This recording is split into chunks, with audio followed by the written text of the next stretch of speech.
Boa noite a todos, Deus abençoe. Sejam bem-vindos, a esse estudo do Apocalipse, que é algo novo para vocês. E para mim, assim, como aula, como eu estava falando para o pessoal aqui, assim, presencial também é algo novo. É a primeira vez que eu vou dar esse curso presencialmente. Eu dou ele já na internet, eu tenho grupos de estudo, Eu tenho esse estudo no YouTube, mas aqui, presencialmente, é a primeira vez. Tá bom? Eu fico feliz que vocês estejam aqui. E vamos fazer uma oração para a gente poder começar, Só curvem a cabeça de vocês e vamos pedir para o Senhor dirigir esse estudo, tá bom? Senhor, nosso Deus e nosso Pai, em nome de Jesus, estamos aqui, meu Pai, porque a Tua palavra diz que tudo é para o Senhor.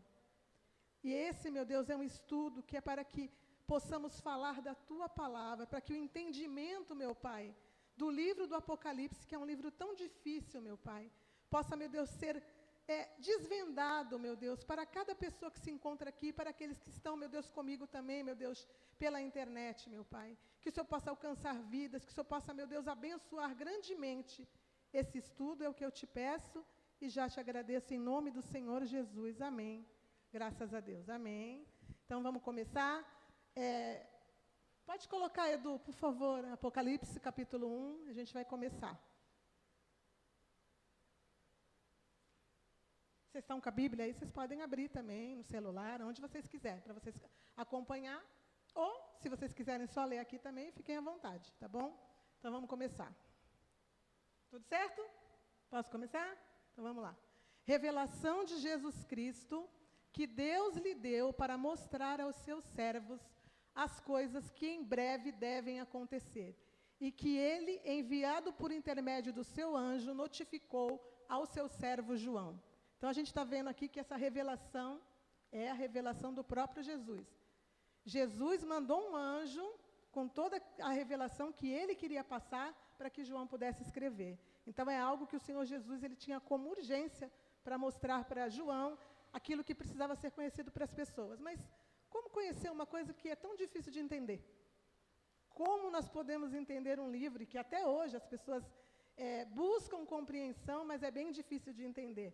Mas o Senhor Jesus mandou que nós entendêssemos, aí ficou complicado, Mas por quê? Porque o desejo de Deus é que a gente venha se aprofundar. A palavra, para ser entendida, ela precisa ser estudada, ela precisa ser aprofundada, ela precisa ser buscado a fundo o entendimento. Não é algo que você faz como um livro. Se a gente comprar um livro, se a gente pegar um livro, a gente lê, e aquele livro, depois que a gente lê, já não tem mais graça, porque a gente já sabe o que está lá. A palavra de Deus não, ela é viva. Entendeu? Então, toda vez que eu voltar para ela para ler, Deus vai ter alguma revelação diferente para me mostrar. Então, vamos continuar. Pode passar, Adu, por favor. O qual atestou a palavra de Deus e o testemunho de Jesus Cristo quanto a tudo o que viu. Pode continuar. Bem-aventurados aqueles que leem e aqueles que ouvem as palavras da profecia e guardam as coisas nelas escritas, pois o tempo está próximo. Aqui a gente tem mais uma coisa interessante. Primeiro, uma bênção para aqueles que leem. É um único livro, como eu falei aqui na sexta, quem estava aqui ouviu, é o único livro da Bíblia que tem uma bênção. Deus ele disse que todo aquele que lê é bem-aventurado, ou seja, Deus tem uma bênção para a pessoa. O que é bem-aventurado? Feliz. Feliz aquele que conhece essas profecias dos últimos dias. Por que o Senhor quer que a gente conheça? Porque Ele quer que a gente venha saber qual é o propósito dEle. Muitos têm medo do livro do Apocalipse, Às vezes acontece catástrofe, a pessoa fala, o Apocalipse e tal, virou até uma palavra que nos denota catástrofe. E, na realidade, está até aqui escrito, Apocalipse significa, se vocês olharem aí, significado de Apocalipse, significa revelação. Então, não é uma catástrofe, mas as pessoas tomaram esse nome, porque toda vez que acontece alguma coisa, estamos no Apocalipse. Por quê? Porque é um livro que as pessoas têm medo. Mas nós não temos que ter medo, nós temos que conhecer para entender o que o Senhor quer nos mostrar. E aqui é interessante a gente olhar também que ele fala assim, o tempo está próximo. Como assim o tempo está próximo? Esse livro, ele foi escrito por volta do ano 90 a 95 depois de Cristo, primeiro século. E ali já está dizendo para nós que estava próximo. É algo interessante, não é? Por que próximo? Porque o tempo de Deus não é como o nosso, certo? a palavra nos mostra que Deus ele conta o tempo de forma diferente. Um dia, a Bíblia fala, um dia para Deus é como 1000 anos e 1000 anos como um dia, certo? E Deus deixou determinado que o ser humano reinaria sobre a terra por 6 dias. E o que são 6 dias? São 6.000 anos, né? E o último milênio, que seria o 7º milênio, será o milênio do Senhor Jesus. O milênio em que o Senhor Jesus vai reinar aqui na terra com a humanidade, certo? Que estamos prestes a acontecer isso já, né? Mas é interessante a gente olhar que quando a igreja iniciou, né, lá no dia de Pentecostes, depois que o Senhor Jesus morreu, ali estava se entrando nos 2 últimos dias do tempo do homem no reinado da terra. Então, por que o Senhor fala que o tempo está próximo? Porque são 2 dias no entendimento de Deus que simplesmente faltavam, ou faltam. Já estamos chegando nos segundos finais para que tudo se cumpra, certo? Então, vamos continuar. Põe mais um, Edu. João, as 7 igrejas que se encontram na Ásia. Graça e paz a vós outros, da parte daquele que é, que era e que há de vir, e da parte dos 7 espíritos que se acham diante do seu trono. Se vocês olharem aí no estudo de vocês, versículo 4, está escrito aí. As 7 igrejas do Apocalipse. Como citado, as 7 igrejas estão localizadas na Ásia Menor, certo? Na região da Turquia. Porém, isso é agora. Na época que João escreveu o livro do Apocalipse, por volta do ano de 90 a 95, como eu falei para vocês, toda aquela região pertencia ao Império Romano. A Turquia veio a se tornar nação em 1920, depois do fim do Império Turco-Otomano. Aquela região foi conquistada por Alexandre o Grande, do Império Grego, sendo depois o lugar que era conhecido como Anatólia, dividida em reinos heleníacos. A Betínia, a Capadócia, o Pérgamo, o Ponto. Depois foi conquistada pelo Império Romano, que em certo momento da história se dividiu em Império Romano Ocidental e Império Romano Oriental, cuja capital era Constantinopla, e caiu em 1453 pela invasão dos otomanos. Por favor, coloca a primeira imagem, por gentileza. Aqui a gente tem, vou subir aqui só para mostrar para vocês, tá? Aqui a gente tem a Turquia, hoje, né, a Turquia, né? E aqui está as cidades onde as 7 igrejas do livro do Apocalipse, que existiram de fato de verdade, estão ainda hoje. Ainda existem as ruínas dessas cidades, nessa região da Turquia, que na época não era a Turquia. A época ela fazia parte, como eu li para vocês agora, do Império Romano. O Império Romano que dominava a época onde o Senhor Jesus nasceu. Lembra que o Império Romano, que era o império que dominava aquele lugar? Então, tudo aqui era Império Romano. Então, aqui está, Pérgamo, Tiatira, Sardes, Minas, Filadélfia, Laodiceia, Éfeso. Aqui é a ilha de Patmos. Próximo também, onde João foi exilado e escreveu o Apocalipse, né? Então, vocês estão vendo aqui as cidades onde as igrejas do Apocalipse se encontram. Vamos continuar. Pode continuar na palavra, por favor. Deixa eu só ver aqui.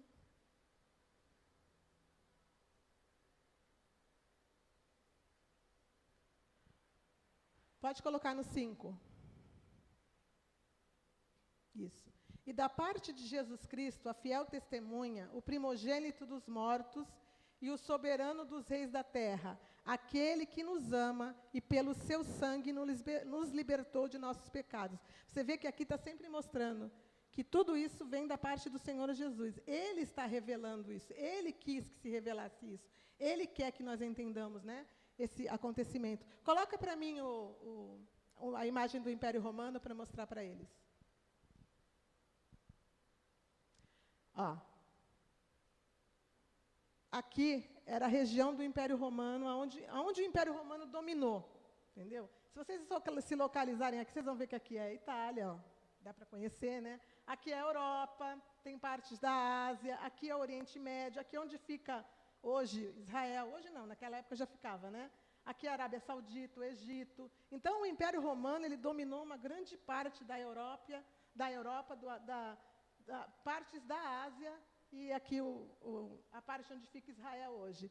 O Império Romano foi um império muito grande, né? Mas ele já veio depois de outros impérios que foram sendo dominados, né? E sempre o povo de Israel, isso é importante eu falar, porque mais para frente a gente vai explicar isso. Sempre o povo de Israel, a cidade, a terra de Israel esteve debaixo desses impérios. E isso é importante, que mais para frente vocês vão entender o que eu vou explicar. Tá? Ok, pode voltar para a palavra, Du, por favor. Aí. Bom, eu vou ler aqui para vocês. Ó, do Oriente Médio para a Ásia Menor. Estão aí? Acharam? Israel está localizado no Oriente Médio, na costa leste do Mar Mediterrâneo, e faz fronteira com o Líbano, com a Síria, com a Jordânia e com o Egito, como mostrei para vocês ali naquele mapa aquela hora, tá? Então, vamos continuar. Eu estou no capítulo 5, mas eu quero ler para vocês aqui, no capítulo 4, os 7 Espíritos de Deus, porque aí muitos vão perguntar, 7 Espíritos, mas não é só um Espírito Santo? Por que está falando aqui de 7 Espíritos de Deus? Na realidade, aqui são 7 manifestações do Espírito de Deus. O Espírito Santo é um só, mas existem 7 manifestações que eu deixei escrito aqui para vocês também. Ó. O Espírito de Deus são citados no livro do Apocalipse, mas também há uma correlação com Isaías.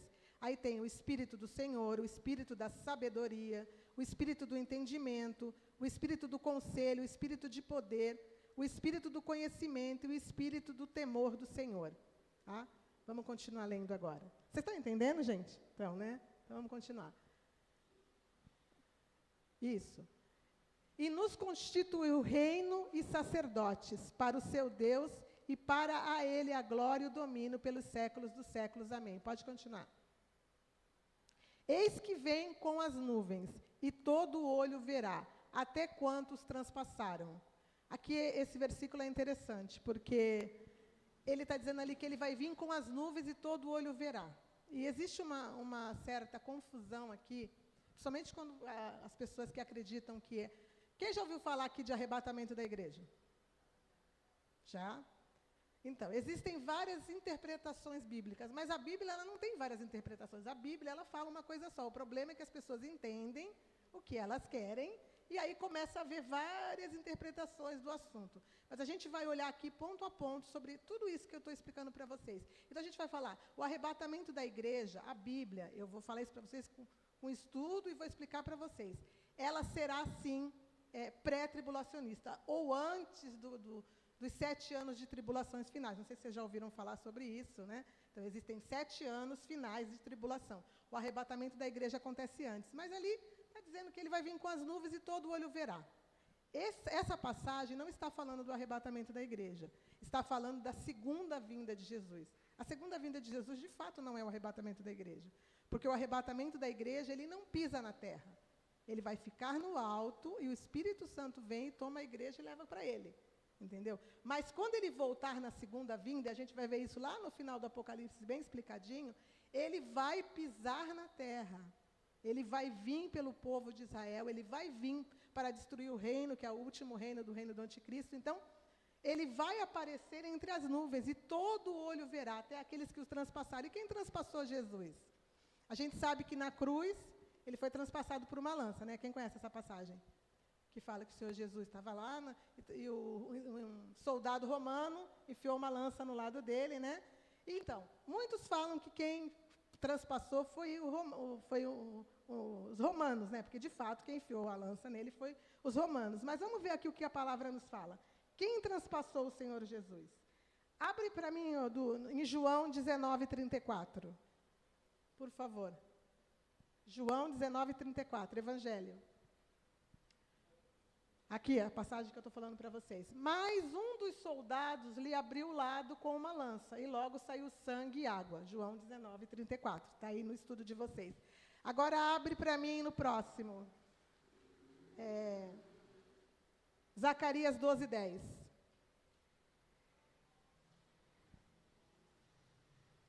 Aqui a gente vai ver quem realmente, para Deus, foi aquele que transpassou o Senhor Jesus. Ó.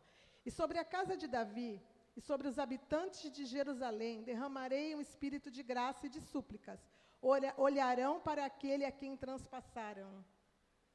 Pranteá-lo-ão como quem pranteia por um unigênito, e chorarão por ele, como se chora amargamente pelo primogênito. Então, sobre a casa de Davi. Quem é a casa de Davi? O povo de Israel. O povo de Israel é a casa de Davi. Então, quem é considerado por Deus aquele que transpassou o Senhor Jesus? Não foi os soldados, não foi o Império Romano. O Império Romano foi a mão que eles usaram. Porque o Senhor Jesus foi morto pela mão dos romanos. Mas quem mandou matar o Senhor Jesus foi o povo dele. Foi o povo de Israel, foi o povo judeu. Entendeu? Então, quem transpassou o Senhor Jesus foi eles. Então, todos que estarão vivos, né, no período que o Senhor Jesus voltar, né, depois no final da grande tribulação, verão ele vindo com as nuvens. Mas ele está falando com o povo de Israel. Porque o povo de Israel rejeitou o Messias dele, que é o Senhor Jesus. Rejeita até hoje. Eles estão esperando o Messias ainda. E eles mandaram matar o Messias dele. Então, eles vão reconhecer aquele que eles transpassaram como unigênito Filho de Deus. Então, isso vai acontecer no fim da tribulação. O povo de Israel vai reconhecer. Mas a gente vai falar mais sobre isso lá na frente. É só para a gente continuar aqui dando sequência. Quem transpassou o Senhor Jesus, tá? Vamos continuar. Du, pode continuar no versículo, acho que agora é o 7, né? Põe aí, por favor. Vê aí. Deixa eu ver. Isso, já li. Pode pôr o 8. Eu sou o Alfa e o Ômega, diz o Senhor Deus, aquele que é e que era e que há de vir, o Todo-Poderoso. Você pegou isso tudo? Dá ali para ele, por favor. Isso, pronto. Vamos continuar. Então, o Senhor Jesus, ele diz que ele é o Alfa e o Ômega, ou seja, ele é o início e o fim. Ele é desde o princípio e desde o fim. A palavra de Deus, desde Gênesis e Apocalipse, ela sempre falou do Senhor Jesus. Mesmo que dentro na época da lei, dentro, né, do Antigo Testamento, não se citasse o Senhor Jesus, toda a palavra sempre apontou para ele, inclusive profecias de que ele iria nascer. Então, tudo é por ele. Ele é o princípio e ele é o fim. Entendeu? Continua, Du, por favor. Eu, João, irmão vosso e companheiro na tribulação, no reino e na perseverança em Jesus Cristo, achei-me na ilha de Patmos, chamada Patmos, aquela que eu mostrei para vocês, fica ali do ladinho da Turquia, por causa da palavra de Deus e do testemunho de Jesus. Pode continuar, Du. Achei-me em espírito no dia do Senhor e ouvi por detrás de mim grande voz como de trombetas. Deixa eu segurar aqui. Pode continuar. Dizendo, o que vês escreve em livro e manda às 7 igrejas de Éfeso, Esmirna, Pérgamo, Tiatira, Sardes, Filadélfia e Laodiceia. São as cidades onde estavam aquelas igrejas que eu mostrei para vocês agora na Turquia. Então, ele está dizendo para ele receber o que vai ser revelado para ele e escrever em livros. Na realidade, não era livro, né? Porque naquela época não tinha livro, né? Eles escreviam em pergaminhos. A tradução para nós é que colocou livro. Isso é importante falar, né? Mas mais para frente eu vou explicar por quê. Continua, por favor. Voltei-me para ver quem falava comigo, e voltado, vi 7 candeeiros de ouro. Pode prosseguir. E no meio dos candeeiros, um semelhante ao Filho do Homem, com vestes talares e cingido à altura do peito com uma cinta de ouro. Este era Jesus, tá? Pode continuar. A sua cabeça e cabelos eram brancos como a alva lã, como a neve, e os olhos como chama de fogo. É interessante aqui, eu acho que até coloquei. Jesus glorificado. Aqui está descrevendo para nós o Senhor Jesus glorificado, né? Vamos ver aonde que parece também isso aqui, ó. Está escrito aí para vocês, versículo 14, Jesus glorificado. Acharam? Essa visão lembra os acontecimentos do Monte da Transfiguração, em Mateus 17:1. Põe para mim Mateus 17:1, Du. Acredita-se que o monte em questão foi o Monte Tabor. Então, teve um momento que o Senhor Jesus, vivo aqui na terra, ele teve um momento de transfiguração no monte, né? A gente vai ler aqui. Deixa só ele colocar. 6 dias depois, tomou Jesus consigo Pedro e os irmãos Tiago e João e os levou em particular a um alto monte. Continua. E foi transfigurado diante deles, e o seu rosto resplandecia como o sol, e as suas vestes tornaram-se brancas como a luz. Continua. E eis que lhes apareceram Moisés e Elias falando com eles. Então, aqui, diante dos olhos dos discípulos naquela época, existiu essa transfiguração, ou seja, o Senhor Jesus aparecendo em glória, como ele está aqui, né, diante de João, no livro do Apocalipse. Pode voltar, Du, para o Apocalipse. Versículo 15 agora, né? Os pés semelhantes ao bronze, polido como que refinado numa fornalha, e a voz como voz de muitas águas. Tinha na mão direita 7 estrelas, e da sua boca saía-lhe uma afiada espada de 2 gumes. O seu rosto brilhava como o sol em toda a sua força. Então, ele tinha na mão direita 7 estrelas, e da sua boca saía uma afiada espada. Essa afiada espada, ela aparece de novo lá em Apocalipse 19. Até coloquei aqui, 19 e 15. Não precisa abrir, vocês deixam aí, porque quando a gente chegar lá, eu vou explicar tudo com detalhes. Eu cito, porque é importante citar, né?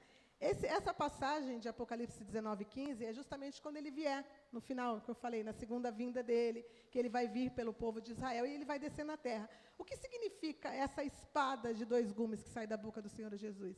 É a palavra dele. O Senhor Jesus vai derrotar o anticristo, todos aqueles que não quiseram nada com ele, com a palavra que sai da sua boca. Por quê? Porque o julgamento da palavra de Deus vai cair sobre eles. O juízo de tudo aquilo que está descrito, que as pessoas não deram valor, que as pessoas não quiseram ouvir, vai cair sobre eles. Então, por isso, uma espada de 2 gumes que sai da boca dele. É a palavra dele. Então, ele destrói, ou seja, ele julga, ele vai dizer, vocês estão sendo destruídos pelaquilo que vocês fizeram, porque vocês sabiam que a palavra dizia para não fazer. Vocês estão conseguindo entender como... Não é difícil, mas o problema é você entender o significado daquilo que está sendo passado. Tá? E aí aqui está falando para nós assim, tinha na mão direita 7 estrelas. 7 estrelas, o que será isso, né? Vamos continuar para mim no versículo 17. Quando vi, caí com os meus pés como morto, porém ele pôs sobre mim a mão direita, dizendo, não temas, eu sou o primeiro e o último, né? O alfa e o ômega. Continua. Escreve, pois, as coisas que vistes, e as que são, e as que hão de acontecer depois dessas. Então, escreve as coisas que vistes. João foi discípulo de Jesus desde garotinho. Então, ele viste, ele viu tudo o que aconteceu. Ele viu o ministério do Senhor Jesus, ele viu quando a igreja iniciou, ele viu quando Jerusalém foi destruída com fogo no ano 70, ele viu a perseguição da igreja, ele viu tudo o que aconteceu com os discípulos, a morte, até porque João, ele foi o último discípulo a morrer. Os discípulos foram morrendo pelo meio do caminho, sendo mortos pela justiça do Evangelho, morreram perseguidos. Aí a morte deles tem de várias formas, mas todas catastróficas, entendeu? Morreram pendurados na cruz, um de cabeça para cima, um de cabeça para baixo, perderam cabeça, foram colocados dentro de panelas com óleo fervendo. Então, os discípulos morreram de forma muito cruel, entendeu? Para poder levar o Evangelho para nós hoje. Então, às vezes a gente passa uma coisinha tão pequena, né, e acha que está tão difícil, mas se a gente parar para pensar aqueles que foram do primeiro século da Igreja de Cristo no início, passaram para que o Evangelho chegasse até nós, a gente vê que não. Que, na realidade, a gente hoje está até tranquilo, né, perto daquilo que eles passaram. Lógico que nem todos têm que ser mártires. Existem aqueles que a Bíblia diz que serão mártires e existem aqueles que não serão. Mas isso é bom para a gente parar para pensar que, por amor de Jesus, Jesus morreu por nós, passou por um monte de coisa. Os discípulos, para levar o Evangelho adiante, passaram por um monte de coisa. Então, a nossa luta, diante de tudo isso, ela não é grande. Nós temos que confiar no Senhor, porque ela é pequena, né? Diante de tanta coisa. Vamos continuar. Quanto ao mistério das 7 estrelas que vistes na minha mão direita e os 7 candeeiros de ouro, as 7 estrelas são os anjos das 7 igrejas. E os 7 candeeiros são as igrejas. Então, as igrejas são as 7 igrejas, que eu acabei de mostrar para vocês, e as 7 estrelas são 7 anjos. Mas anjo, o que é isso? Na realidade, são os pastores ou os líderes que estavam naquele período sobre a igreja. Em que período? No período que João recebeu o livro de Apocalipse. Entendeu? Então, existiam 7 igrejas que vieram do tempo, desde o início da igreja, sendo perseguidos, foram saindo de Israel. Por quê? Porque começou uma perseguição com a igreja dentro de Israel ainda. O próprio povo de Israel perseguiu a igreja. E o Império Romano também perseguiu a igreja. Então, eles foram tendo que sair de onde eles estavam. Saíram da região de Israel, foram se mudando até chegar na região da Turquia. Então, as igrejas não estavam ali à toa, estavam ali por quê? Porque muitos tiveram que fugir por causa da perseguição. Então, as igrejas elas foram tendo que se afastar de Israel. Até porque no ano 70, a gente vai chegar nessa parte também, eu vou explicar com mais detalhes para vocês, no ano 70, Jerusalém ela é destruída. né? Ela é invadida e ela é destruída. Então, aqueles que estavam vivendo naquele lugar tiveram que fugir, porque senão seriam mortos. E muitos foram mortos, né, nesse período. Mas a gente vai chegar lá e eu vou explicar para vocês com detalhes, tá? Então, vamos começar agora a falar sobre as igrejas. 1:20. Pode continuar, Du, por favor. Ao anjo da igreja em Éfeso, escreve. Já estamos no capítulo 2, tá? Estas coisas diz aquele que conserva na mão direita as 7 estrelas e que anda no meio dos 7 candeiros de ouro. Então, Jesus conserva na mão direita dele os servos, os pastores, que são líderes daquela igreja, e conserva também as igrejas. Mas isso também é uma simbologia. Existiam as igrejas? Existiam. Existiu o povo daquela igreja? Existiu. Existiu o pastor ou o líder que estava sobre ela? Existiu. Mas isso não é só para a igreja naquele período. Isso é para a igreja dentro do período desses quase 2.000 anos que a igreja já está existindo, e para cada um de nós como pessoa, entendeu? Então, esse exemplo de igreja, ele nos mostra aquilo que o Senhor tem mostrado que acontece no meio das igrejas, no decorrer do tempo, na vida de cada um de nós como igreja e na igreja daquele período. Vamos entender o que eu estou querendo dizer, tá? Então, vamos lá. Eu vou ler aqui para vocês, ó. Observação. Acha aí para vocês que eu vou ler aqui. Acharam? As igrejas realmente existiram e as cartas foram escritas para a direção e ensino dos líderes e de todos os que faziam parte dela naquela época. Porém, também são de forma espiritual e direção e ensino para cada cristão em todo o tempo da igreja. E também fala do período de tempo em que a igreja tem vivido dentro de seus aproximadamente 2.000 anos. Vou dar um exemplo para vocês aqui, mas depois eu vou explicar com calma. Exemplo. Sabemos que a igreja de Laodiceia, que é a 7ª ou a última igreja, representa a última igreja antes da vinda do Senhor Jesus para arrebatar a noiva. A gente vai ver isso quando a gente falar da 7ª igreja, tá? Então, vamos continuar. Versículo 2, por favor. Conheço as tuas obras, tanto o teu labor, lembrando que ele está falando com o líder da igreja, que é a primeira igreja, que é a igreja de Éfeso, tá? Então, vamos lá. Conheço as tuas obras, tanto o teu labor como a tua perseverança, e que não podes suportar homens maus, e que pusestes à prova os que a si mesmos se declaram apóstolos e não são, e os achastes mentirosos. Eu coloquei para vocês aqui, ó, um significado de apóstolo. Está escrito aqui, falsos apóstolos. Deixa eu virar aqui.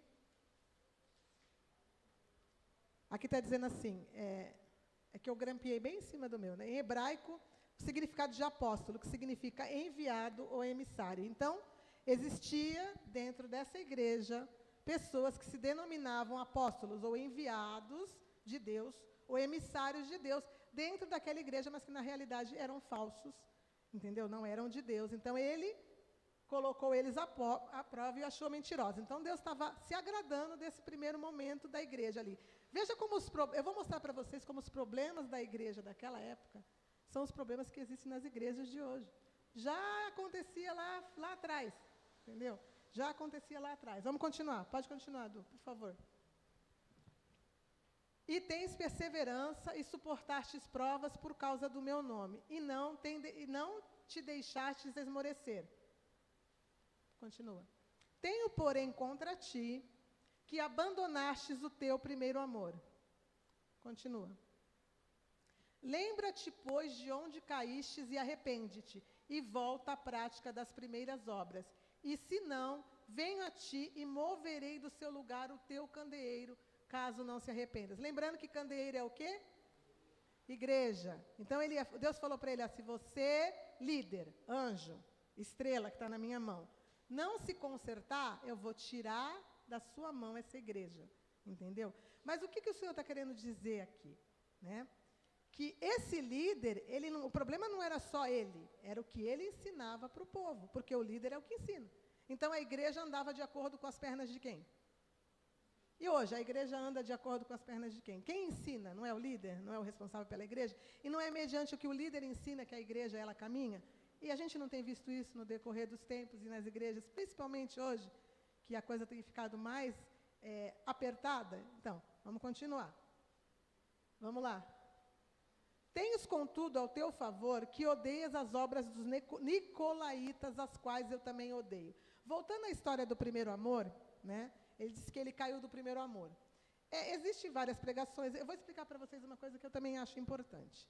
A palavra, ela tem o lado histórico, certo? Que eu estou explicando para vocês hoje, mas tem o lado espiritual. O lado espiritual, eu posso abrir a Bíblia e ler para mim. Aquilo vai falar comigo pessoalmente. Eu não vou tomar aquele entendimento da palavra como o que estava acontecendo naquele período que a Bíblia foi escrita em qualquer livro, né? Eu vou tomar aquilo para mim, de forma espiritual. Não é assim que a gente faz? É a mesma coisa que acontece aqui, dentro dessa parte da igreja. O que é sair do primeiro amor? A pessoa chega na igreja, a pessoa tem um encontro dela com Deus, a pessoa se empolga, se apaixona, entrega a vida para Jesus e começa a servi-lo com dedicação. Com o passar do tempo, a pessoa continua servindo. Muitos não saem do serviço, mas aquele amor, aquela paixão, aquela dedicação já não é mais a mesma. E era isso que estava acontecendo com essa igreja. Então, passaram por perseguições, vieram do período da igreja perseguida, mas em algum momento alguma coisa ali se acalmou e eles simplesmente perderam o primeiro amor. Entraram num comodismo espiritual. E o Senhor Jesus estava repreendendo eles ali. Vamos continuar para a gente ver o que significa a obra dos nicolaítas, as quais eu também odeio, né? Espera aí que eu vou mostrar para vocês aqui. Deixa eu ver. Aqui. Obra dos nicolaítas, versículo 6. Acharam aí? Então, vamos ler o que significa isso. Acredito que isso é algo também que é misterioso, né? O que será aí essa obra dos nicolaítas? Mas vocês vão ver mais um exemplo de coisas que a gente vê acontecer na igreja nos dias de hoje. As obras dos nicolaítas eram ensinos contrários ao evangelho e ao ensinamento já estabelecido no início da era cristã. O objetivo era corromper as doutrinas da igreja e perverter os costumes já existentes. Os nicolaítas eram os aderentes ao nicolaísmo, uma heresia que se infiltrou na igreja primitiva. O nicolaísmo era uma heresia que defendia a ideia de uma hierarquia dominante dentro da igreja. Esta heresia tem influenciado o pensamento de muitos religiosos que pensam galgar degraus na escada da fama, da fortuna e da força. Vocês acham que isso aqui é parecido com alguma coisa que a gente vê hoje? Então, mas isso já existia também naquela época. Vocês veem como que são as coisas? Já existiam pessoas que tinham interesse de fazer com que aquela igreja que era a obra do Senhor Jesus, se tornasse algo que trouxesse glória para eles, que trouxesse benfeitoria para si próprio, que trouxesse honra para si próprio, que trouxesse poder aquisitivo para si próprio. Então, desde o princípio, a gente sabe que a igreja... Por isso que isso aqui, essas cartas, não são só a representação daquela igreja, é a representação da igreja de todos os tempos, entendeu? Então, hoje, quando vocês começarem a ler o livro de Apocalipse de novo, vocês vão entender tudo com outros olhos, vocês vão ver como é simples, mas simples, quando a gente começa a entender tanto o lado histórico, como o lado espiritual, e como aquilo que o Senhor quer nos mostrar como revelação. A gente só consegue entender a palavra de Deus entendendo o que a história nos mostra, isso em tudo, gente, tudo. Se eu quero entender o que aconteceu com Jesus na época que o Senhor Jesus nasceu, eu preciso estudar o que o Império Romano fez, o que o Império antes dele fez, que foi o Império Grego, o que aconteceu desde o primeiro Império. Tudo precisa ser estudado, porque senão não tem como a gente entender a palavra. Por isso que cabe a nós, que desejamos compreender a palavra de Deus, ter interesse, buscar de fato, entendeu? Porque senão a compreensão ela realmente fica rasa e a gente passa a não compreender aquilo que Deus quer para nós. Ah, mas eu tenho que entender da história. Para eu entender a Bíblia, eu preciso saber o que acontecia na época que a Bíblia estava sendo escrita. Não tem como eu não buscar isso se eu quiser entender. Eu preciso compreender o que é que estava sendo passado lá para me poder compreender o que o Senhor estava querendo dizer. Tá? Vamos continuar. Versículo 8. Não. Agora, o 7, né? Quem tem ouvidos, ouça o que o Espírito diz às igrejas. Ao vencedor, dar-lhe-ei que se alimente da árvore da vida, que se encontra no paraíso de Deus. Quando a gente chegar lá no final do livro do Apocalipse, lá no capítulo 21 e no 22, e a gente vai chegar em nome de Jesus, vocês vão ver que dentro da Jerusalém celestial, existe uma Jerusalém aqui na terra e existe uma Jerusalém lá no céu. A Jerusalém celestial, que a Jerusalém da terra ela é uma representação da Jerusalém que está no céu. E essa Jerusalém que está no céu, no meio dela tem uma árvore chamada árvore da vida, entendeu? Então, quem vencer vai participar desta árvore da vida que se encontra no paraíso de Deus. Então, o paraíso de Deus está onde? Está lá no céu, hoje, está. E aonde está esse paraíso? Na cidade de Jerusalém. Por quê? Porque a cidade de Jerusalém tem uma árvore no meio dela que se chama a árvore da vida. E onde é que estava essa árvore da vida? Lá no início, quando Deus criou Adão e Eva. Vocês já leram a história de Gênesis no início? No meio do jardim. Existia a árvore do conhecimento do bem e do mal e existia a árvore da vida. Por que Deus expulsou Adão e Eva do jardim do Éden? Não foi só porque eles pecaram. Eles comeram do fruto do conhecimento do bem e do mal e passaram a deixar de ser inocentes, porque eles eram como crianças, né? Foram criados como adultos, no corpo de adulto, mas eles eram como crianças, inocentes, eles não entendiam nada da maldade, eles andavam nus. Criança, se você deixar a criancinha sem roupa, ela não está nem aí, porque ela é inocente. Assim era Adão e Eva. Adão e Eva, eles eram inocentes e puros. Quando eles comeram do fruto do conhecimento do bem e do mal, da árvore que estava no meio do jardim, eles passaram a entender o bem e o mal. Aí pecaram e aí acabou. Aí acabou a mamata deles, né? Mas por que eles foram expulsos? Porque existia a árvore da vida. E Deus falou, se a gente deixar, falou com Jesus e com o Espírito Santo, se a gente deixar eles aqui, eles vão comer da árvore da vida e aí eles vão ser pecadores eternos. E aí a gente não pode fazer mais nada. Então, põe eles para fora. Por isso eles foram expulsos. Mas, depois, se eu tiver mais acesso a explicar isso para vocês, mais para frente eu explico. Vamos continuar. Versículo 8. Ao anjo da igreja em Esmina escreve, estas coisas diz o primeiro e o último, que esteve morto e tornou a viver. Jesus de novo, né? O primeiro e o último, o alfa e o ômega, que esteve morto e tornou a viver. Então, sempre o Senhor Jesus é que está falando. Vocês veem aqui que é sempre Ele falando, né? Continua. Conheça a tua tribulação e a tua pobreza, mas tu és rico. E a blasfêmia dos que a si mesmos se declaram judeus e não são. Se declaram judeus e não são, sendo antes a sinagoga de Satanás. Essa parte aqui da sinagoga de Satanás, ela é algo assim, bem profundo, que eu vou falar para vocês agora, mas a gente vai voltar depois, em outros capítulos, eu vou ter que explicar para vocês, que é algo bem profundo. Eduardo, por favor, coloca para mim a primeira imagem. Por favor. Aliás, a primeira imagem, texto, né? Isso, ó, vamos ler aqui. Vou passar para cá. Herodes o Grande nasceu em torno de 74 a.C., em Asquelon, cidade costeira do sul de Israel. Seu pai era edomita e sua mãe Nebateia, mas ele praticava o judaísmo. Então, a gente está vendo aqui que Herodes o Grande não era judeu, certo? Vamos continuar. Ele tinha pai edomita, Edom. Quem era o povo de Edom? A gente vai ver tudo isso depois com calma, mas eu já vou adiantar para vocês. Edom era o povo que descendeu do irmão, tinha os dois filhos de Isaac, né? Jacó e Esaú. Então, os descendentes de Esaú, porque Jacó tinha promessa, certo? Esaú não. Esaú foi rejeitado por Deus. Então, os filhos de Esaú, eles são os descendentes, são o povo de Edom. Então, o povo de Edom são os descendentes de Esaú, irmão de Jacó. Então, o povo de Israel veio de Jacó, as 12 tribos e tal. E o povo de Esaú são os edomitas. Então, ele era edomita, então ele não era judeu. Ele não era das 12 tribos de Israel, certo? Vamos continuar. Mas ele praticava o judaísmo. Depois que toda a sua família, que tinha boas ligações com Roma, se converteu, mas ele nunca se sentiu realmente aceito pela elite da época. Por toda a sua vida, Herodes fez média com romanos e com judeus, numa busca quase infantil pela aprovação dos dois lados.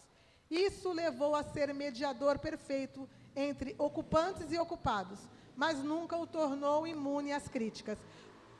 Nossa, que barulheira, né? O que eu quero mostrar para vocês aqui? Quem era Herodes o Grande? Herodes o Grande era o rei da Judéia, na época que o Senhor Jesus nasceu. Mas como é que ele podia ser rei da Judéia, rei do povo de Israel, se nem judeu ele era? Entendeu? Por quê? Porque no decorrer da história, aí eu vou dar um resumo para vocês aqui dos reis. Iniciou, Deus não queria que o povo de Israel tivesse rei. Ele era o rei sobre eles, né? Aí só que o povo quis rei, o povo pediu um rei, o povo ficou no pé de Deus que eles queriam ser como as outras nações, que eles queriam ter um rei. Aí Deus, mesmo com o contraditório, que ele não queria fazer, ele foi contrariado, ele permitiu que eles tivessem um rei. O primeiro rei de Israel foi Saul, certo? Saul entrou muito bonitinho, com um coração muito bom, muito maravilhoso, porque ele servia a Deus. Mas o que acontece com o poder? Por isso que eu falo que o ser humano sempre é o ser humano, do mesmo jeito. O poder corrompe. E quando ele se viu com o poder na mão, ele esqueceu daquilo que ele era, aquela pessoa humilde que Deus escolheu, e ele passou a ter um coração perverso, um coração que se afastou de Deus, certo? E aí Deus ungiu Davi, e aí veio Davi. Davi já tinha um coração segundo o coração de Deus, mas mesmo sendo rei, pecou, tudo que vocês já conhecem a palavra. Depois de Davi veio o quê? O filho dele, Salomão. Salomão foi o último rei de Israel como um todo. Entendeu? Por quê? Israel ele existia como as 12 tribos, era um país só, uma nação só. Mas com o filho depois que o filho de Salomão assumiu, por causa do pecado de Salomão, a nação foi dividida. Então, 10 tribos ficaram para o norte e 2 tribos para o sul. Então, por que existe os judeus? Porque a região da Judéia, onde está a cidade de Jerusalém, ficou com a tribo de Judá e com a tribo de Benjamim. E alguns levitas também.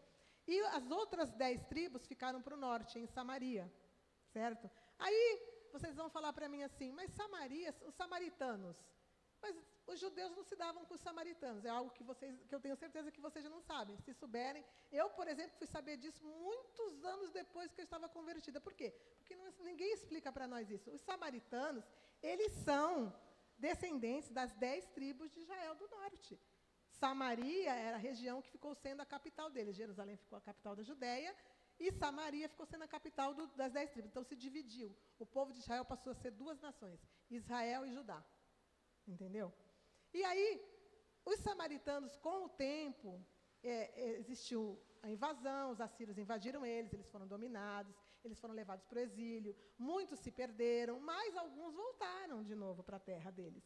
Só que voltaram tendo se misturado com os povos de outros países. Então, os judeus tinham preconceito. Não, vocês são contaminados. Vocês não fazem parte mais do povo da gente. Então, essa briga deles era uma briga de irmãos, porque, na realidade, os samaritanos também são o povo de Israel. Eles não são da Judéia, porque eles não são da tribo de Judá, mas eles também são do povo de Israel, ou seja, são israelitas. Entendeu? Quem sabia disso? Quando vocês leem a Bíblia lá e falam, os samaritanos não se davam, mas Deus foi lá e pregou para os samaritanos, para a mulher samaritana no poço. Por quê? Porque eles também são o povo de Israel. Entendeu? Então, são coisas que a gente não entende, muitas vezes a gente acha, deve ser inimigo, deve ser um povo qualquer. Não, eles também eram do povo de Israel, certo? Bom, vamos continuar, que agora acho que... explicado para vocês. Então, Herodes, ele não era do povo de Israel, certo? Ele era um edomita, mas ele era rei de Israel. Por que ele era rei na época que o Senhor Jesus nasceu? Porque ele tinha conchavo com o povo romano e com os judeus que lideravam o templo naquela época e que também eram corruptos, entendeu? Então, a Bíblia é bem clara para nós. Ela estava dizendo ali para nós agora. Volta lá no texto, Du. Depois você volta de novo no segundo texto da palavra do Apocalipse. Não, mais para frente. Não, é aí mesmo. E a blasfêmia dos que a si mesmos se declaram judeus e não são, sendo antes sinagoga de Satanás. Então, a primeira sinagoga de Satanás, ela já estava existindo dentro da época que o Senhor Jesus nasceu. Por quê? Eles já eram dirigidos por pessoas que reinavam sobre ele, que não eram judeus, que não eram das tribos de Israel, que não tinham sido separados para isso, mas que, por causa de conchavos políticos, estavam sobre eles. Então, a perseguição que veio sobre a igreja veio muito por parte de pessoas que não eram judeus. O Império Romano, que não tinha nada a ver com isso, porque eles iam perseguir mesmo, para eles era assim, não fez a vontade deles, eles perseguem. Mas os próprios que se diziam judeus, porque está dizendo ali que ele se converteu, né, ao judaísmo, mas, na realidade, ele se converteu por interesse. Ele tinha um interesse, né? E ele não era judeu. Então, a primeira parte da sinagoga de Satanás é essa. Mas existe uma que ela vai falar para nós dos dias já depois que o Senhor Jesus nasceu, que vai abranger até os dias de nós. Coloca o outro texto, por favor, Du, por gentileza. Aqui. Em 450 AD, Annus Domini, isso aqui está contando o tempo direto, sem ser antes de Cristo e depois de Cristo. Existe uma contagem de tempo que é Annus Domini, porque vem do zero e vai até os dias de hoje, sem você parar no meio ali, dividindo os dois tempos. Então, é Annus Domini. Então, em 450 AD, uma das tribos bárbaras da Europa estava começando a mostrar sinais de inquietação. Esta tribo era chamada de Casares. Dentro dos próximos 200 anos, os Casares formariam a maior e o mais poderoso reino do leste da Europa.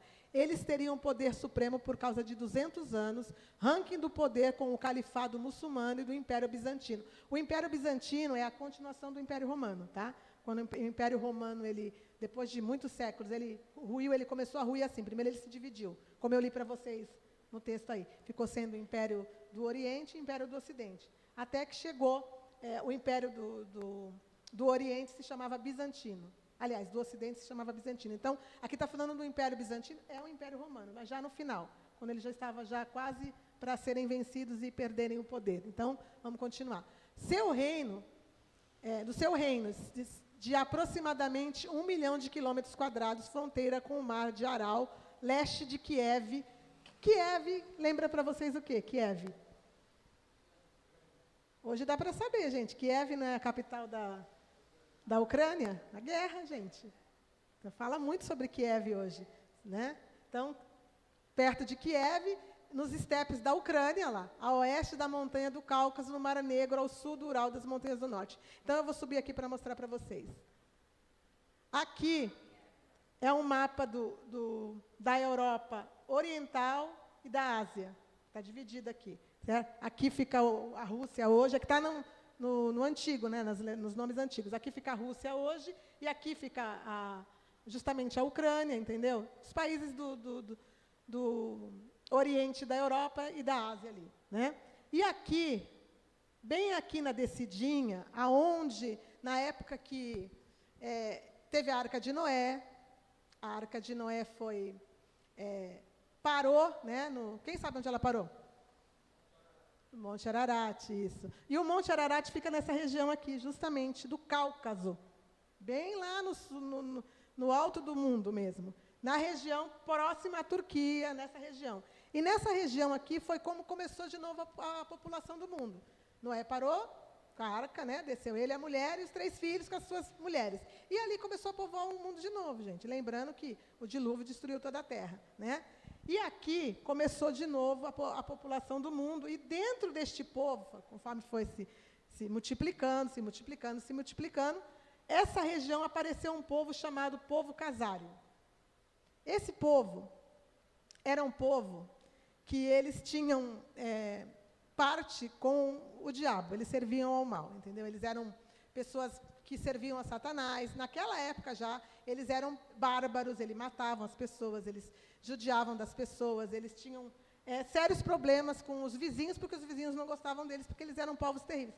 Tanto é que você não ouve falar desse povo na história, certo? Mas só que tem um probleminha, né? Conforme eles brigaram demais com o povo em volta deles, por quê? Porque eles eram perversos e o povo queria destruí-los. Então, o povo da Rússia, os czares russos iam contra ele, as regiões dos países, os próprios muçulmanos da época iam contra ele, certo? Porque eles eram cruéis. Só que o que eles fizeram? Eles falaram, a gente precisa se disfarçar, porque senão a gente vai ser destruído, certo? O que a gente vai fazer? A gente vai se converter a alguma religião desse povo, porque para a gente poder ficar no meio deles. Então, o que eles escolheram? Vamos se converter ao judaísmo. E eles se tornaram judeus, convertidos, igual o Herodes, entendeu? Por interesse, certo? Coloca na próxima imagem, por favor.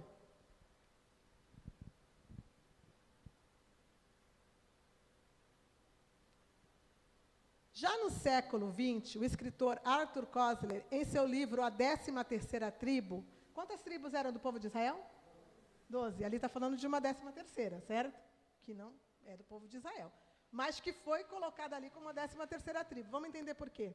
Em 1976, retornou a antiga teoria de que os judeus askenazes seriam descendentes dos casares, que abandonaram as suas terras, fugindo da devastação perpetrada pelos mongóis, afinal refugiando-se na Europa Oriental, principalmente nos atuais territórios da Polônia, Hungria, Ucrânia. Não era aquela região ali que eu estava mostrando para vocês? Então, presta atenção que vocês vão entender. Isto é, nos territórios mais afetados pelo extermínio nazista. Essa população que o autor clamava não pertencer a nenhuma das 12 tribos de Israel, ignorando completamente o consenso acadêmico sobre a origem dos askenazes.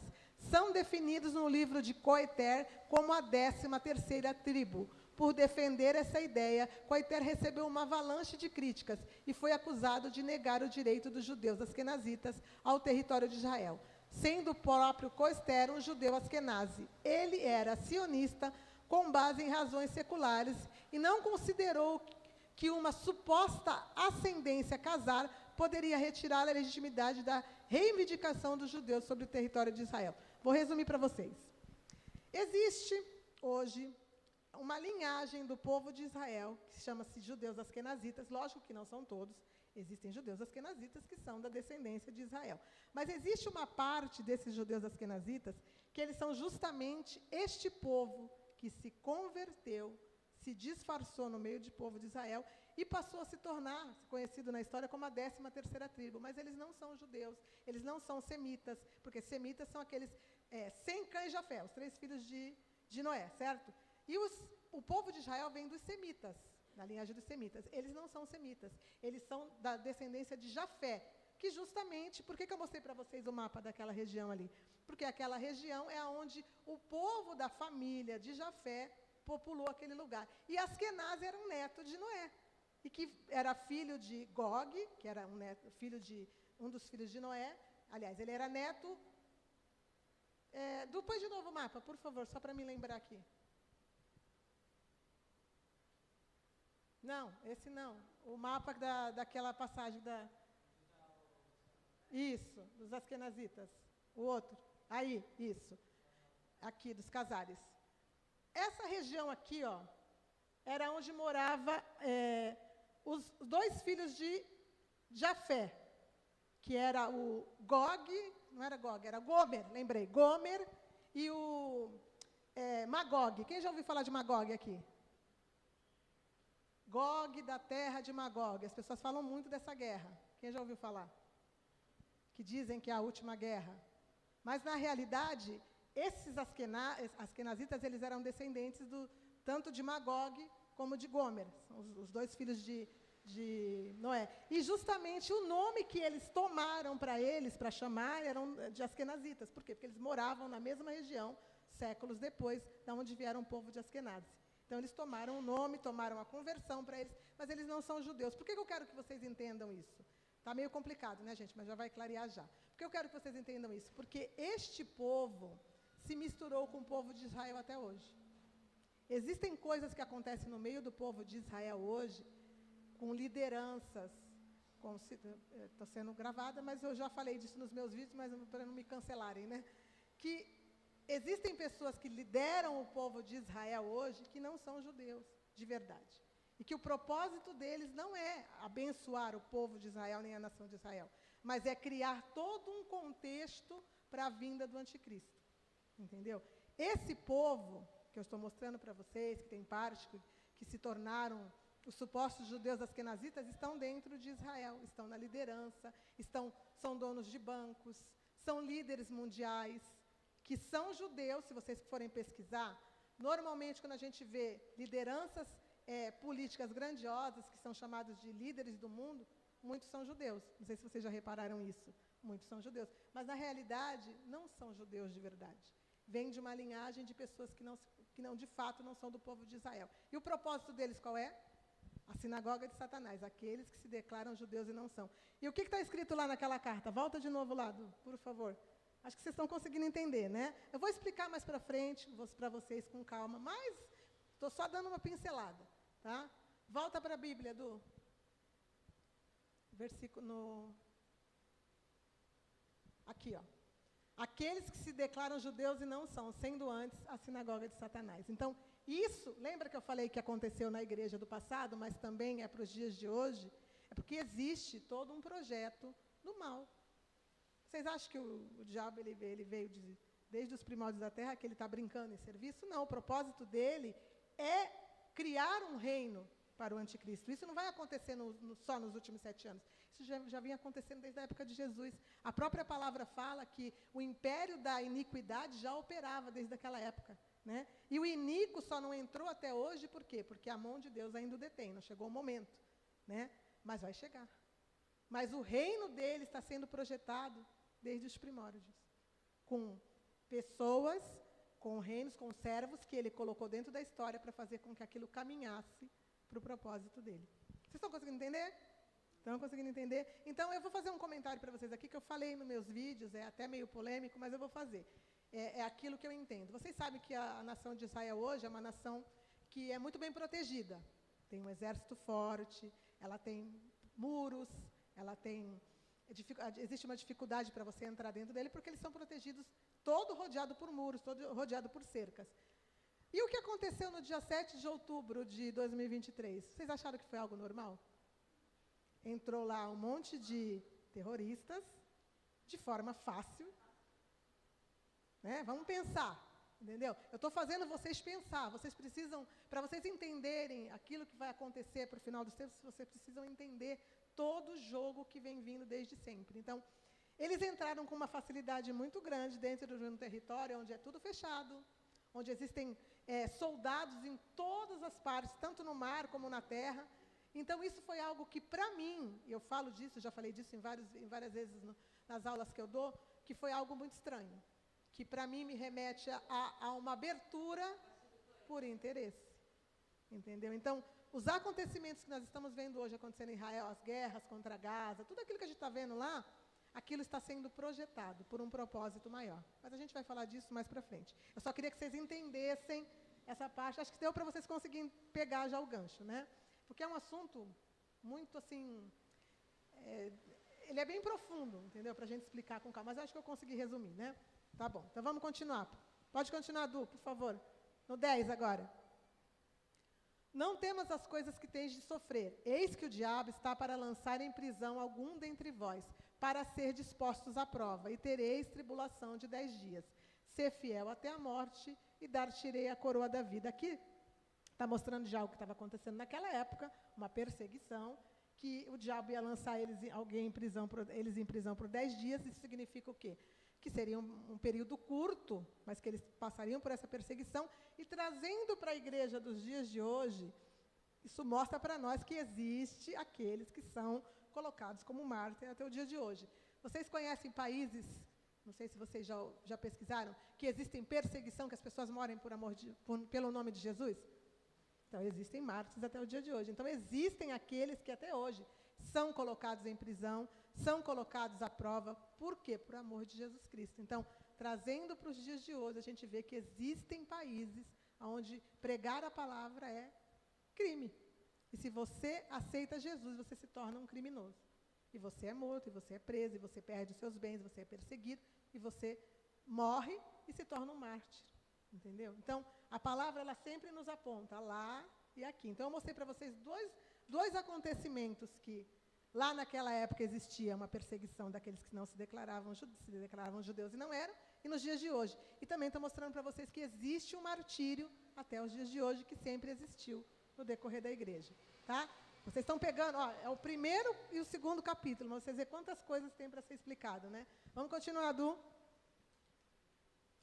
Quem tem ouvidos, ouça o que o Espírito diz às igrejas. Ao vencedor, de modo nenhum, sofrerá o dano da segunda morte. Deixa eu ver se tem mais alguma coisa aqui. Pode continuar, Du. Ao anjo da igreja em Pérgamo, escreve: estas coisas diz aquele que tem a espada afiada de 2 gumes. Lembra da espada que eu expliquei? Jesus. A palavra que sai da boca dele é a espada afiada de 2 gumes. Pode continuar, Du. Conheço o lugar em que habitas, onde está o trono de Satanás, e que conservas o meu nome e não negastes a minha fé. Ainda nos dias de Antipas, minha testemunha, meu fiel, o qual foi morto entre vós, onde Satanás habita. Existe aqui um textinho que eu coloquei para vocês, dizendo por que essa região é chamada de trono de Satanás, mas eu não vou ler, depois vocês leem, gente, senão vai ficar muito tarde. Tá aqui o texto, vocês vão entender facinho, então eu não preciso ler. Tá? Vamos continuar. Continua, Du. Tenho, todavia, contra ti algumas coisas, pois que tens aí os que sustentam a doutrina de Balaão, a qual ensinava Balaque a armar ciladas diante dos filhos de Israel, para comerem as coisas sacrificadas aos ídolos e praticarem a prostituição. Então, aqui, versículo 14, a doutrina de Balaão. O que era a doutrina de Balaão? Quem já ouviu falar de Balaão? Profeta Balaão, do Antigo Testamento. Então, a doutrina de Balaão era a crença de que um pouquinho de pecado não faz mal. Né? Aí a gente vai ler Gálatas 5:9. Abre Gálatas 5:9 para mim, por favor. Eu vou dar uma corrida, gente, senão a hora vai, né? Ó, um pouco de fermento leveda, sim, toda a massa. Então, fermento na Bíblia é tido como pecado. Né? Fermento significa pecado. Então, ele achou, né, que um pouquinho do fermento dele não ia levedar a massa. Mas a Bíblia fala que o pecado, ele leveda a massa. Tá bom.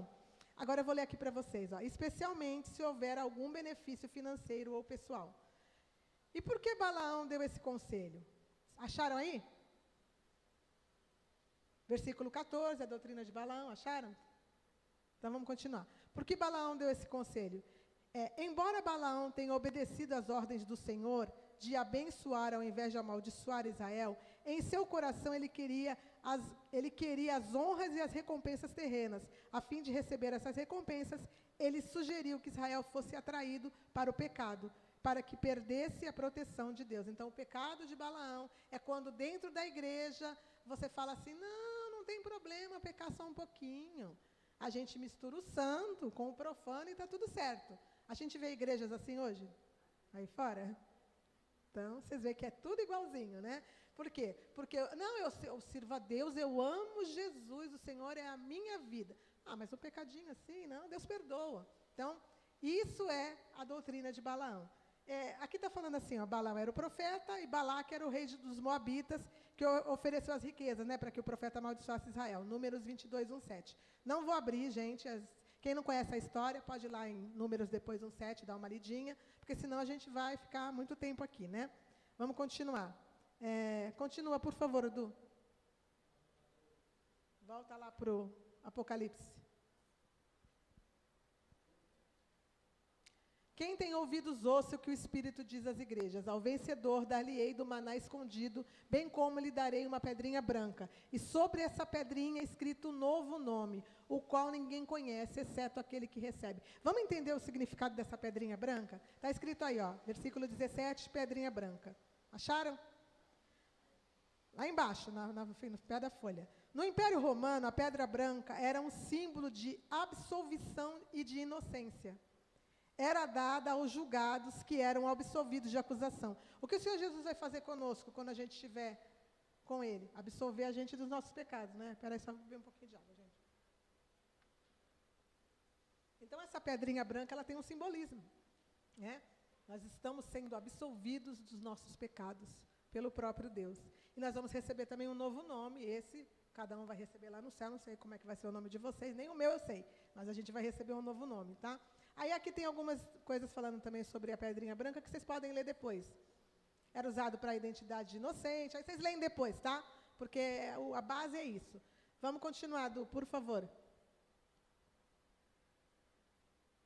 18. Ao anjo da igreja em Tiatira escreve, essas coisas diz o Filho de Deus, que tem os olhos como chama de fogo e os pés semelhantes ao bronze polido. Jesus, a descrição dele, né? Continua.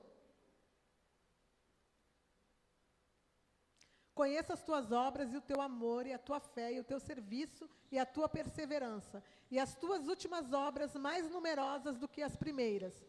Pode continuar?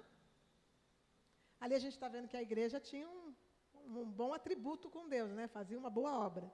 Tenho, porém, contra ti o tolerardes que essa mulher Jezabel, que a si mesmo se declara profetiza, não somente ensine, mas ainda seduz os meus servos a praticarem a prostituição e a comerem coisas sacrificadas aos ídolos.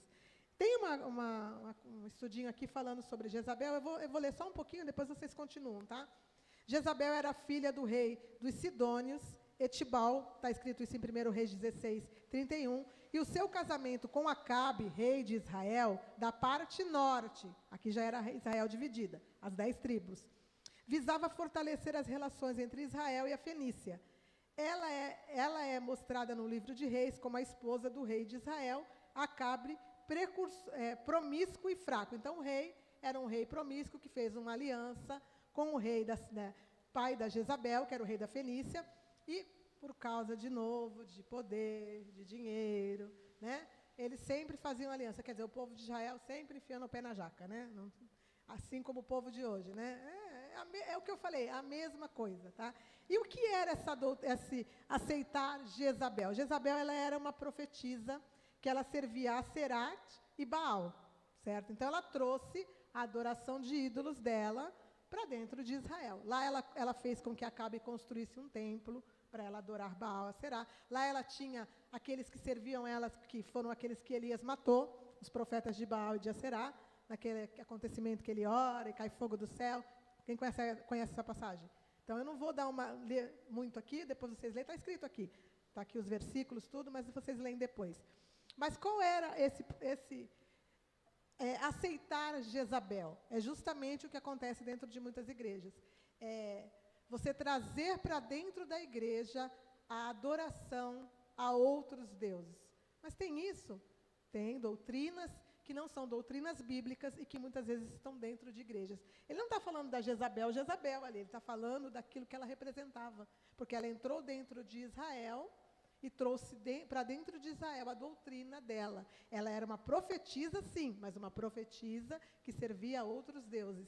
Então, muitas vezes, dentro de igrejas, a gente vê que... Eu não estou aqui falando mal de igreja, gente, eu estou dando um exemplo como as igrejas, elas, desde o princípio, elas são, entendeu? Sempre existiu isso. Dentro da igreja, muitas vezes, existem pessoas que se dizem profetisas, que dizem que servem a Deus, mas estão trazendo para dentro da igreja doutrina de demônios. Então, a gente tem que vigiar muito. Para isso, a gente tem que conhecer a palavra.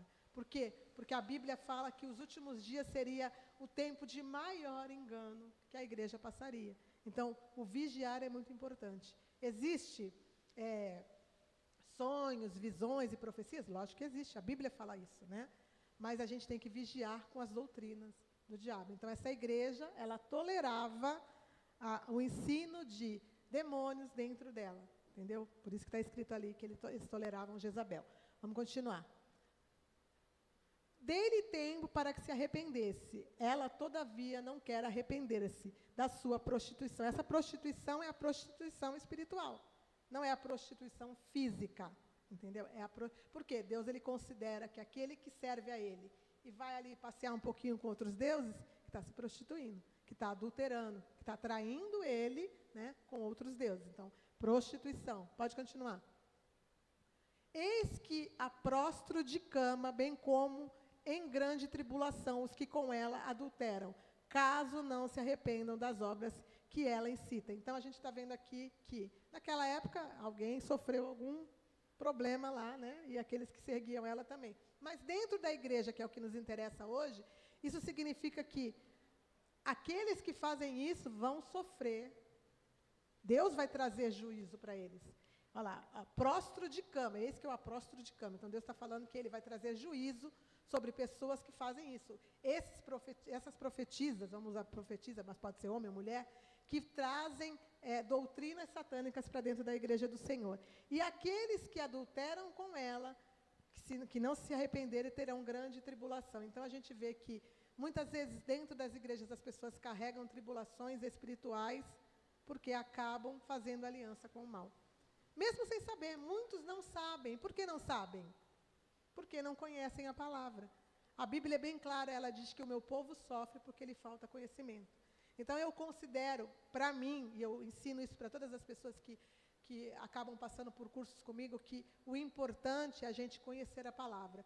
Ah, mas como eu vou conhecer toda a palavra rápido? Óbvio que ninguém vai chegar na igreja e vai passar a conhecer toda a palavra, porque é algo que demanda tempo. Mas qual é o propósito que Deus tem conosco? Que a gente venha... Eu estou passando por uma situação que estão me apresentando algo. Então, aquilo que estão me apresentando, eu tenho que entender. Aquilo está na Bíblia?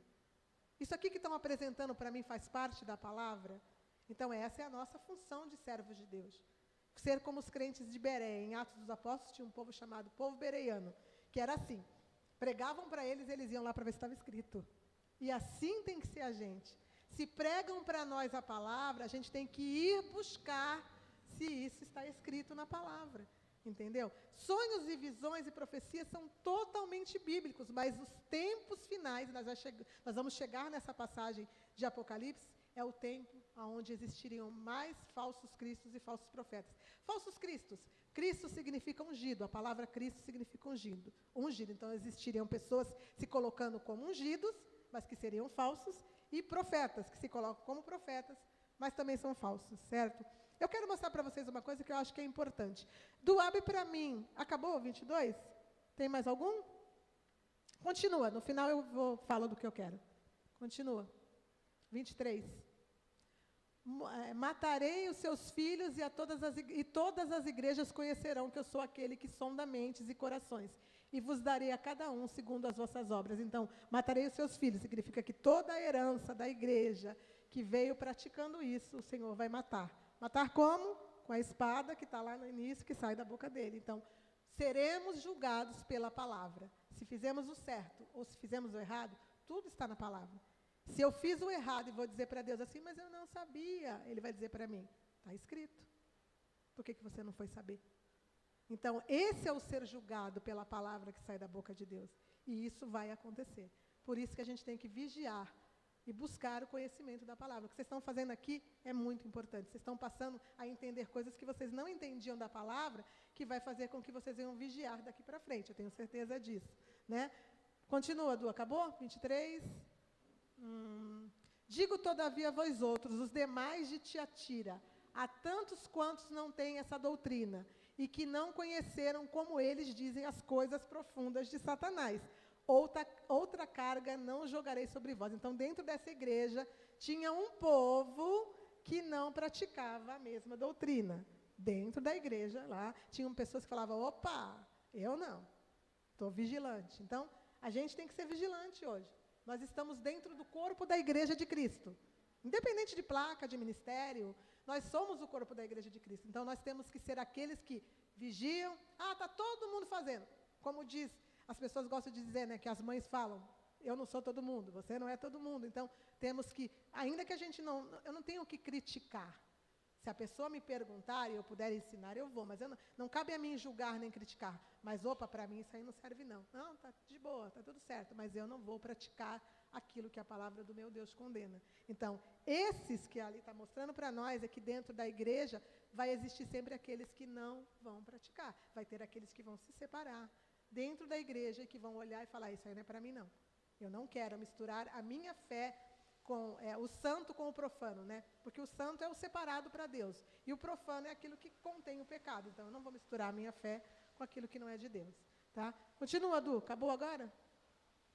Tão somente conserva o que tens até que eu venha. Acho que agora acabou o capítulo 2, né? Não? Continua. Ao vencedor que guardar até o fim as minhas obras, eu lhe darei autoridade sobre as nações. Continua. É mesmo, falta essa parte. E com cetro de ferro as regerá, e os reduzirá em pedaços, como se fosse objeto de barro. Eu gosto muito dessa passagem, gente. Eu até... Cetro de ferro. Está aí. A última parte aqui, ó, da folha.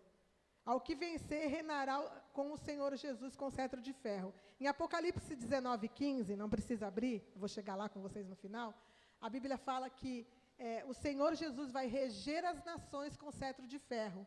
E a igreja do Senhor Jesus vai reger as nações com cetro de ferro junto com ele.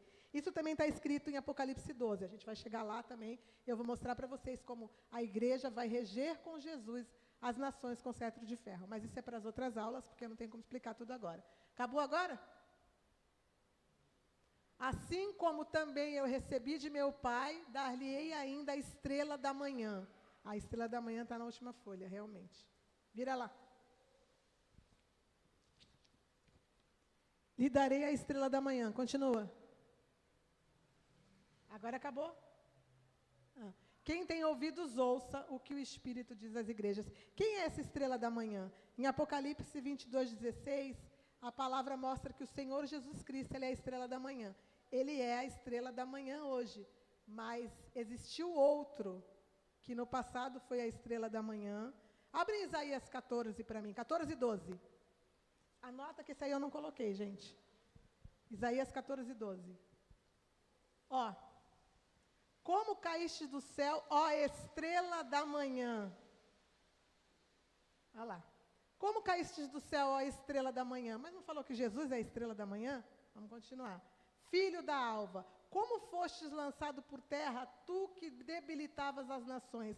Aqui a palavra de Deus está falando para nós de Lúcifer. Lúcifer era o anjo que Deus criou, que foi o anjo que ele criou com mais zelo, o que tinha mais bênçãos de Deus. Ele era querubim da guarda, ou seja, ele tomava conta de todos os anjos, ele era regente do coral, nele existiam instrumentos, ele fazia barulhos de instrumentos. Devia ser uma coisa linda, né? Então, para Deus, ele era um anjo, assim, o principal de todos, e ele era chamado de estrela da manhã. O que é a estrela da manhã? A estrela da manhã é o planeta, se eu não me engano, Vênus, eu não tenho certeza, que é o primeiro planeta que brilha quando está amanhecendo. Então, por isso que é chamado de estrela da manhã. Então, quem Deus criou como a primeira estrela da manhã? Lúcifer. Mas ele caiu.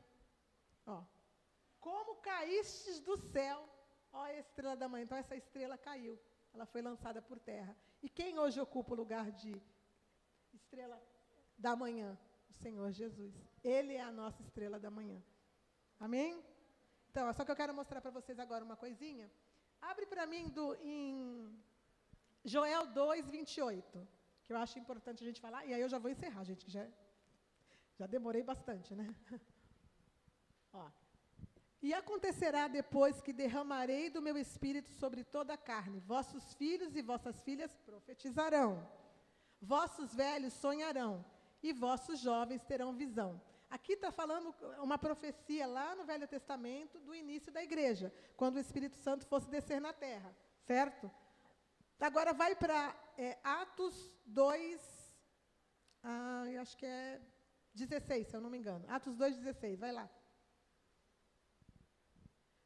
Mas o que ocorreu é o que foi dito por intermédio do profeta Joel. Continua. E acontecerá nos últimos dias, diz o Senhor, que derramarei do meu espírito sobre toda a carne.